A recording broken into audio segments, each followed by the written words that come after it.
ഓം അമൃതേശ്വര്यै നമ. ഭക്തരുടെ ആകുലതകളെ അമ്മ കൈകാര്യം ചെയ്യുന്നത് പല വിധത്തിൽ. ചിലർ ദുഃഖിച്ചു ചെല്ലുമ്പോൾ അമ്മ ആശ്ചര്യത്തോടെ നോക്കും, ചുണ്ട് വിടർത്തും. ചിലരുടെ വായിൽ പഴനുറുക്ക് വാരിയിടും. ചിലർ വാ തുറന്ന് പറയാൻ തുടങ്ങുമ്പോൾ തീർത്ഥജലം ഒഴിച്ചു കൊടുക്കും. ചിലരുടെ കണ്ണട എടുത്തു മാറ്റും.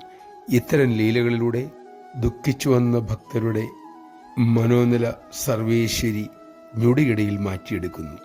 ഒരിക്കലൊരു ഭക്ത തൻ്റെ ദുഃഖം അറിയിച്ചതും അമ്മ ഒരുപടി പൂക്കൾ വാരി കൊടുത്ത് 41 ദിവസം ഓരോ പൂ വീതം ഇട്ട് പ്രാർത്ഥിക്കാനിരളി.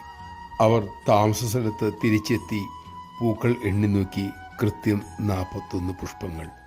അമ്മയുടെ ഒരു ചെറുവാക്ക്, നോട്ടം, ആംഗ്യം, ഒരിക്കലും അതൊന്നും ലഘുവായി എടുക്കരുത്. കാരുണ്യത്താൽ നമ്മിൽ ചുരിയുന്ന അമൃതവർഷമാണത്. അക്കാര്യം തിരിച്ചറിയാനുള്ള വിവേകം അമ്മ തന്നെ നമുക്ക് നൽകട്ടെ.